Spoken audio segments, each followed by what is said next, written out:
Hello இந்த வீடியோவில் நம்ம எதை பற்றி பார்க்க போகிறோம் அப்படின்னு பார்த்தீங்கன்னா வண்டி ஓட்டுறது எப்படின்னு பார்க்க போகிறோம். முதல்ல வந்து பார்த்திங்கன்னா நம்ம எந்த வண்டி ஓட்டுறதா இருந்தாலும் முதல்ல சைக்கிள்லேருந்து ஆரம்பிங்க. சைக்கிள் ஓட்ட பழகிக்கிங்க. சைக்கிளில் ஓட்டினா ஆக்சிடெண்ட் ஆகிற வாய்ப்பெல்லாம் குறைவாக இருக்கும்.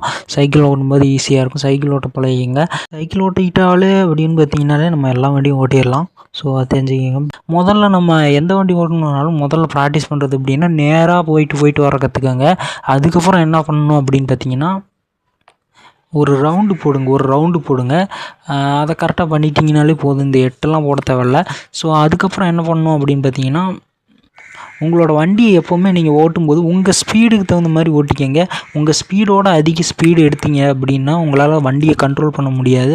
உங்கள் ஸ்பீட் நீங்கள் எவ்வளோ ஸ்பீடாக ஓட்டுவீங்களோ எவ்வளோ ஸ்பீடாக ஓடுவீங்களோ எவ்வளோ ஸ்பீடாக இருப்பீங்களோ அவ்வளோ ஸ்பீடாக நீங்கள் வண்டியை ஓட்டிக்கங்க. இந்த பைக்கெல்லாம் பார்த்தீங்கன்னா இந்த வண்டி இந்த காரு இதெல்லாம் பார்த்திங்கன்னா ஒரு செகண்ட் கியர், ஒரு நார்மல் ஸ்பீடு செகண்ட் கியர்னு வச்சுக்கோங்களேன். அந்த செகண்ட் கியருக்குள்ளேயே போயிட்டுருங்க.